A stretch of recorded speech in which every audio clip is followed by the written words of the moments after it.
Hello दोस्तों, आज मैं आपको जो कहानी सुनाने जा रही हूँ, ये कहानी है 3 जादुई गुलाब घर की। तो चलिए दोस्तों, देखते हैं आज की ये कहानी। एक गांव में अंजलि नाम की एक लड़की अपने माता पिता के साथ रहती थी।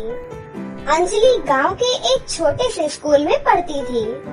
उसके माता पिता मजदूर थे और मजदूरी करके अपने घर का गुजारा करते थे। अंजलि पढ़ाई में बहुत होशियार थी। वो हमेशा क्लास में फर्स्ट आती थी। जैसे तैसे वो अपनी 12वीं की कक्षा पास कर लेती है। माँ, मैंने अपने स्कूल की सारी पढ़ाई पूरी कर ली है। माँ, मुझे अब आगे की पढ़ाई के लिए कॉलेज में जाना पड़ेगा। अपने गांव में कोई भी कॉलेज नहीं है। माँ, मेरे सारे दोस्तों ने अपने एडमिशन शहर के अच्छे कॉलेजेस में करवाए हैं। बिटिया, हम तुझे आगे नहीं पढ़ा सकते बेटा। अब हमारे पास तुझे आगे पढ़ाने के लिए पैसे वैसे भी नहीं है। अब तू ही बता बेटा, बिना पैसों से हम तुम्हारी आगे की पढ़ाई कैसे करवाएंगे?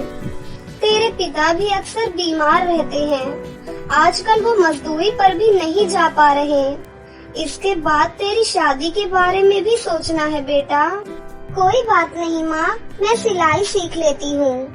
उसके बाद थोड़े बहुत पैसे मैं भी कमाऊंगी और आपका हाथ बटाऊंगी माँ। इसी तरह काफी दिन बीत जाते हैं। एक दिन उसके स्कूल के प्रिंसिपल उनके घर आते हैं। अरे बेटा, तुम यहाँ क्या कर रही हो? चलो बेटा, जल्दी से अपनी पैकिंग कर लो। मास्टर जी, आप क्या कहना चाहते हैं? हम समझे नहीं।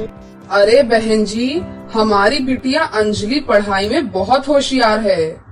आपको उसका भविष्य बनाना चाहिए। रही बात पैसों की, तो पैसा हमारे स्कूल देगा।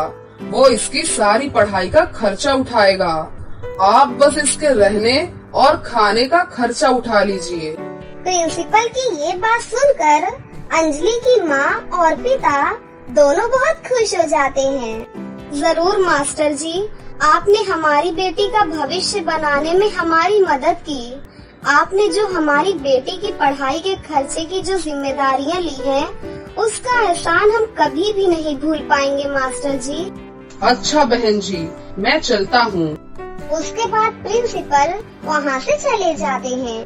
बिटिया, ऊपर वाले ने तुझे आगे पढ़ाने का रास्ता दिखाया है। हम थोड़ी और मेहनत करके तुझे हर महीने रहने और खाने का खर्चा पहुँचाते रहेंगे। तुम हमारी बिल्कुल भी चिंता नहीं करना बेटा, और मन लगाकर अपनी पढ़ाई करना।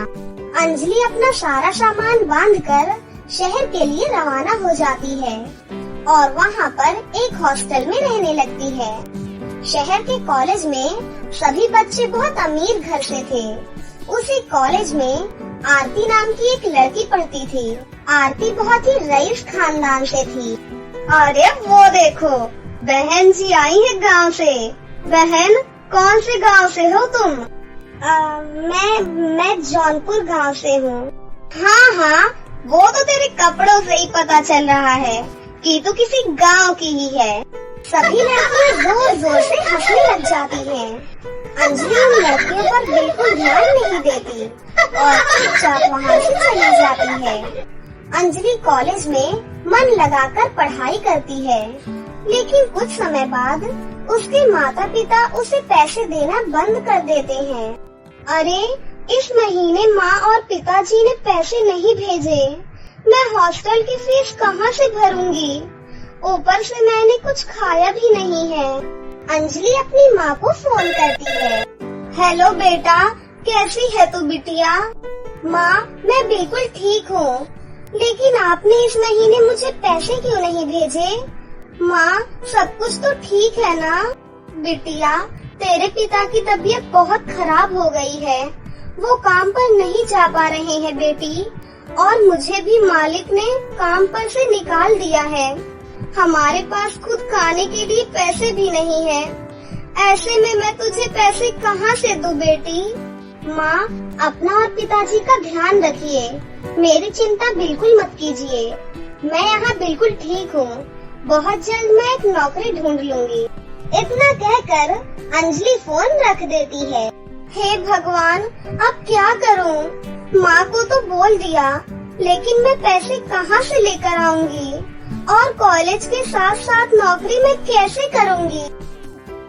कुछ दिनों बाद हॉस्टल का मालिक उसके पास आता है।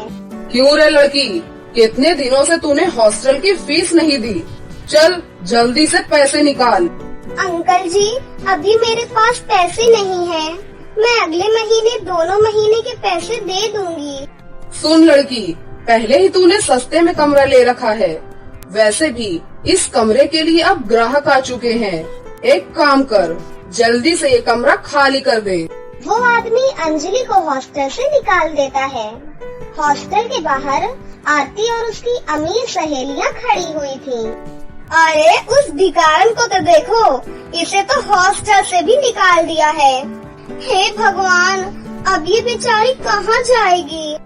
अरे सड़क किनारे रह लेगी, इसकी यही औकात है। सभी लड़कियां जोर जोर से हंसने लग जाती हैं। अंजलि अपना बैग लेकर वहाँ से चली जाती है और चलते चलते अंजलि एक नदी के किनारे बैठ जाती है और वहाँ बैठकर जोर जोर से रोने लग जाती है। उस नदी में सोना नाम की एक जल परी रहती थी, जो बेसहारा बच्चों की मदद करती थी। जल परी उसके सामने प्रकट हो जाती है। क्या हुआ बेटी, तुम रो क्यों रही हो? मुझे बताओ बिटिया, सब ठीक तो है ना? अंजलि जल परी को वो सारी बातें बताती है। रोना बंद करो बिटिया, मैं तुम्हारी सारी समस्याएं दूर करने आई हूँ। उसके बाद जल परी 3 जादुई गुलाब प्रकट करती है। ये लो बिटिया, ये 3 जादुई गुलाब के फूल हैं। तुम इन गुलाब के फूलों को किसी खुली जगह पर रख देना। वहाँ पर जादुई गुलाब का घर प्रकट हो जाएगा। उस घर में तुम्हें किसी भी प्रकार की कोई कमी नहीं होगी और तुम्हारी सारी समस्याएं दूर हो जाएंगी।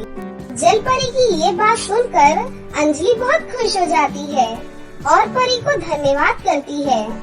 उसके बाद वो गुलाब के फूल को किसी खुली जगह पर रख देती है। गुलाब के फूल को जमीन पर रखते ही वहाँ पर 3 बड़े गुलाब घर प्रकट हो जाते हैं। ये देखकर अंजलि बहुत खुश हो जाती है और वो गुलाब घर के अंदर चली जाती है। अंदर जाकर देखती है कि उस घर के अंदर सुख सुविधा की सारी चीजें मौजूद थी और उस घर से अंजलि जो भी मांगती थी उसे वो मिल जाया करता था। अंजलि तुरंत अपनी माँ को फोन करती है और अपने माता पिता को शहर में बुला लेती है। उसके माता पिता भी अब शहर में आ जाते हैं और उस जादुई गुलाब के घर के अंदर रहने लगते हैं। अंजलि जादुई गुलाब के घर से बहुत सारे सुंदर सुंदर कपड़े मांगती है और उन कपड़ों को पहनकर अपने कॉलेज जाने लगती है। देखो तो जरा उसे, उस भिखारन के पास कितने सुंदर सुंदर कपड़े हैं। अरे कहाँ से लाती है वो? हॉस्टल के मालिक ने तो उसे धक्के मार कर बाहर कर दिया था। उसके बाद भी उसके पास इतनी दौलत कहाँ से आ रही है? बिल्कुल सही बोल रही हो तुम, इसके कपड़े तो बहुत ज्यादा महंगे लगते हैं। एक काम करते हैं, आज घर जाते समय इसका पीछा करते हैं और पता लगाते हैं कि आजकल ये कहाँ जाती है और कौन है जो इसकी मदद करता है। कॉलेज के बाद अंजलि अपने घर जाती है। वहीं आरती और उसकी सहेलियां अंजलि का पीछा करती हैं। वो जादुई गुलाब के घर के पास पहुंच जाती हैं। अच्छा जी, तो इसके हाथ ये जादुई गुलाब का घर लग गया है। इस जादुई गुलाब के घर को मैं इससे छीन लूंगी। ये घर सिर्फ मेरा होगा। आरती के पिता एक बहुत बड़े अफसर थे। आरती अपने पिता को वो सारी बातें बताती है। ठीक है बेटा, तुम बिल्कुल चिंता मत करो। तुझे वो घर चाहिए, वो घर मैं लाकर तुझे दूंगा। अगले दिन आरती के पिता कुछ गुंडों को लेकर अंजलि के घर पहुंच जाते हैं। सुनो, मैं तुम्हें प्यार से बोल रहा हूँ, इस घर को जल्दी से खाली कर दो, नहीं तो मुझे जबरदस्ती करके तुम्हें बाहर फेंकना पड़ेगा। आरती के पिता की ये बात सुनकर अंजलि के माता पिता घबरा जाते हैं और तीनों घर को खाली कर देते हैं। उसके बाद आरती उस घर के अंदर अपने पिता के साथ जाती है। जैसे ही वो घर के अंदर प्रवेश करती है, उसे जोरदार करंट लगता है। मैं जादुई गुलाब का घर हूँ। मैं सिर्फ अच्छे और नेक दिल लोगों की मदद करता हूँ। अगर तुम सभी यहाँ रहे तो मैं तुम्हें जिंदा जला दूंगा और आज के बाद कभी भी इन लोगों को परेशान किया तो तुम लोगों के साथ अच्छा नहीं होगा। गुलाब घर की ये बात सुनकर आरती और उसके पिता डरकर भाग जाते हैं और फिर अंजलि अपने माता पिता के साथ उस जादुई गुलाब घर के अंदर खुशी खुशी रहने लगती है।